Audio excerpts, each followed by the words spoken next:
Hello, welcome to the Quakes Motel. My name's Conan. In today's video, I'm going to run through 5 tips that are going to help you mix faster, work faster in the MPC standalone. Now, a couple of these techniques have been discussed in longer videos that I've done, so feel free to check those out. Consider this to be a more condensed version so that you haven't got to sit and listen to me ramble on for half an hour. Let's jump in.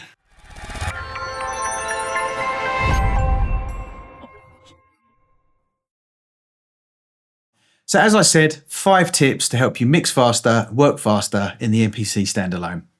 Tip number 1, air channel strip. In the new operating system, MPC3, if you go into your insert effects on your channel and you hold down, air channel strip comes up automatically. The great thing about air channel strip is in the MPC, obviously, you are limited to the amount of slots that you have to put effects in.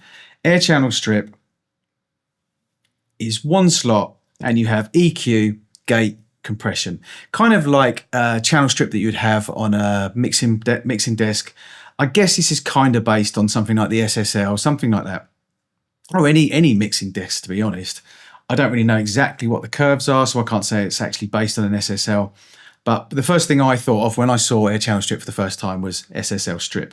Maybe that's just because I've worked on SSLs for such a long time. So go to page 2. Gate and compression, really, really useful. It's a really, really good gate, and I've done a video on air channel strip. It's really useful. The compressor and the EQ and the gate, very, very transparent, which is what you need a lot of the time. If you want to imprint character and stuff, you have the vintage channels and you have lo-fi, etc., etc. You can do all that, but it's nice to have a nice, clean, transparent channel. So as you can see, you have your gate. You can switch it on and off. Compressor, everything that you need for a channel strip. The EQ is great. You have the high pass filter. It's just everything you need in one place, taking up one slot. Tip number 2, using send effects. Using your reverbs, using your delays, putting them on send effects rather than using them as insert effects. They're the 2 different ways that generally we think of using an effects chain. An insert effect, which is placing the effect on the actual channel, but it takes up one slot. So if I want to use that reverb on multiple sources, for instance, I'm going to be taking up one slot on each track, each channel, and it's just going to use up a lot more CPU. And it's just going to slow things down and it just doesn't put you in a good place. It's the same on a computer as well. However, if I use send effects, I can put one reverb on send number 1 or whichever send. I can put a delay on send number 2. Send number 3, I can put another effect, etc. But I can send multiple channels, multiple tracks, multiple sources just to that reverb. Now, there's more than one benefit to that. Obviously, the CPU is not as power hungry because you've only got one effect and you're sending multiple channels to that reverb. But more importantly, especially with things like reverb and delay, you often want to use them to put something in the same space. Reverb especially, if you want to put a group of singers or a group of instruments or a whole band or a drum kit especially, and you want to put it all in the same space, a really, really useful way to do that is to put a reverb on send number 1 and send all of your drums, individual sounds, hats, etc. Send them all to a reverb send effect. And also with things like, you know, if you're using lo-fi sounds, you know, lo-fi character, you want to add some vinyl sound, that kind of thing. If you put that on a send, you can send everything to that as well. And it just means that you're not taking up an individual slot on each track. You can just use send effects rather than insert effects. And the benefits, once you get into the habit of doing that, the benefits definitely outweigh the disadvantages. Tip number 3, templates.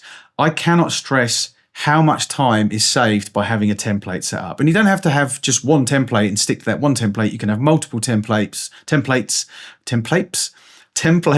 for multiple different situations. You can have a recording template, you can have a drum beat template, you can have I'm working with just an acoustic guitar and a singer template, whatever you want, multiple templates.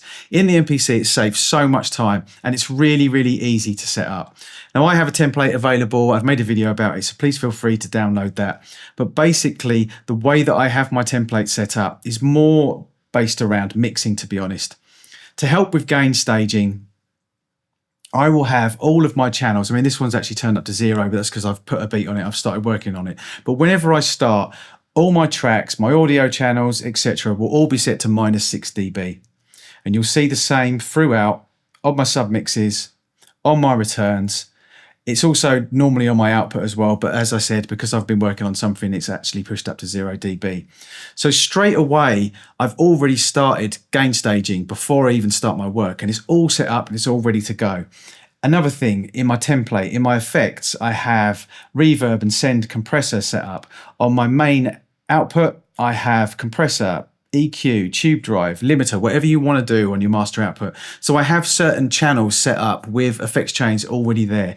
And that is a template that I can just load up as soon as I start. So I don't have to think about, it's, okay, very famous story, Albert Einstein. I'm not exactly sure if this is 100% true, and I haven't had time to check, but it's a story that somebody told me once and it's always stuck with me.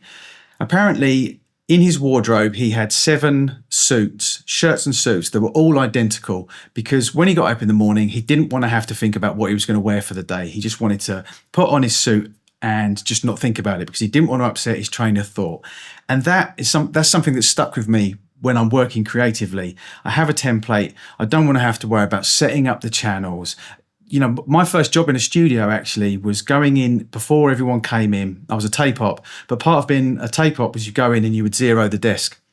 So that would be going through the trims, the EQs, everything, set everything to 0, so that when the guys came in and started work, they didn't have to worry about it. It was, I guess, a template, but an analog template that you had to do, with your hands rather than it be saved. We don't have to worry about that on the MPC. We can set up our own template in the MPC and we can save it. It's easy enough to do. You first turn it on, set up a blank project, come into the blank project, make the changes that you want to make. Then if you go into the save window, project save as you can see here, you can save as template. So you'll save as template. You'll put it where you save your normal projects, etc. Once you've saved that template, it's stored as a template. And if you go into preferences, and if I remember rightly, it's project load and save. There we go. So up here, we have a couple of options. Empty project, factory project, and user auto load project. Okay, here we have a new project dialog, demo template recent, and that's what you want to set it to, because you want to have the option of having template. And then underneath you have template file, and here is where you would choose where your template file is. And then when we load up a new project, if I was to hit new project now, for instance, it would then give me the option of loading a user template really, really quickly. So I just hit user template, it loads it up. And before I even start work, I've got everything set up. My send effects, I've got, as I said, my volumes already set up on my return, submixes, etc. And it's already helped me start gain staging before I even start working. However you set up your template is entirely up to you. It will suit your workflow, but it will save you so much time, trust me. Tip number 4, limiter as your last effect on your master out. There's a couple of reasons for this. Firstly, I will say this. When I bounce a track, I don't ever bounce with the limiter on. What I will do is I'll set it up so that there's a bit of headroom, a couple of dB. It doesn't have to be more than a couple of dB, but a safe place to be is around about -6, because it gives you plenty of headroom then, and if there's any peaks or whatever. But what I use a limiter for is to get myself in a place where I'm gain staging throughout and I'm making sure that I'm not peaking in any way. You can use the air limiter almost as a meter to see how far you're pushing the track. So let's just say, for instance,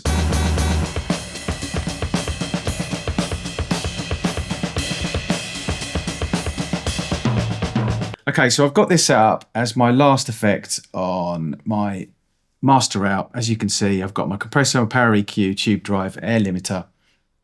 Now, if I start pushing this, let's just use the gain here just to show you.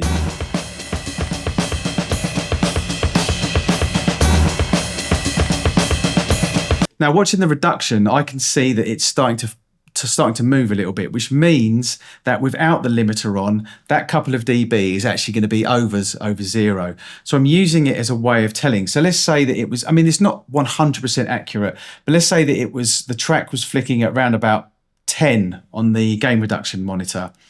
I will then know that I can go into my main out, go into the volume and bring the volume down to wherever I need to bring it down to, say -10 if it was flicking over -10. Then when I take the limiter off, it's going to be under 0.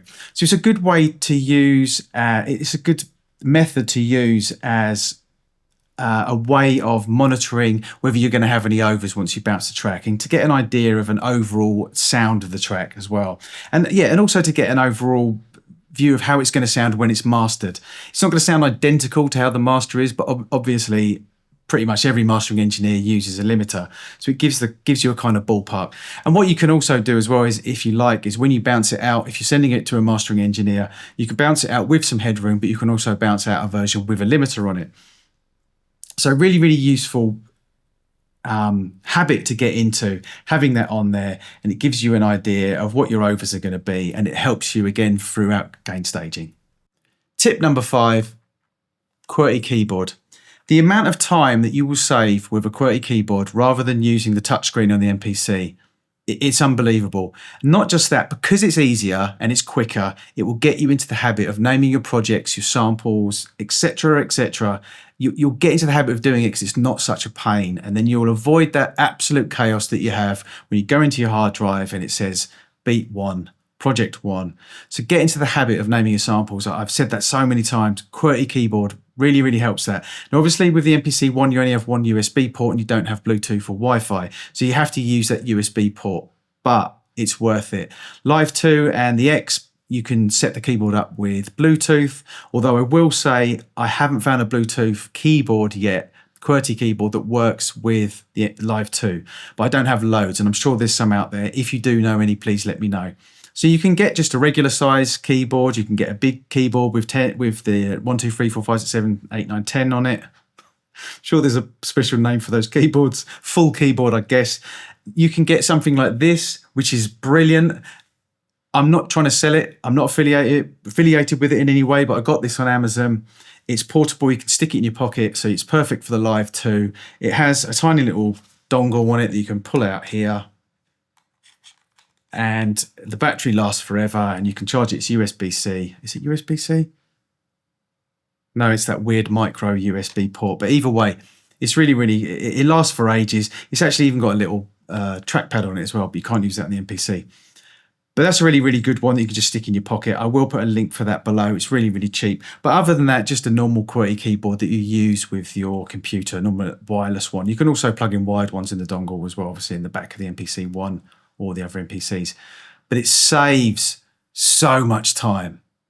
Tip number 6. Now, I know I said there was only going to be 5, but I'm going to throw this one in there as a bonus. Screen protector. I put a screen protector on my MPC One and my Live 2 as soon as I bought them. You can get, they're not expensive. You can get them on Amazon, and it just prolongs the life of your screen, doesn't it, basically? I'm not saying you're hitting it with hammers and stuff, but it doesn't affect the touch screen in any way whatsoever. So why not? Why not just get one, put it on there? They're really easy to put on there as well. You can replace them if you do happen to scratch your screen or anything like that. It's a no-brainer, to be honest. So that's a bonus tip. So there you have it. I hope there was something there for you. As I said at the start of the video, this was more a condensed version. And if you want to see some of those techniques in more detail, I've obviously done videos which you can check out, and I will link those below. So thank you for watching. This is the Quakes Motel. My name's Conan. Till next time.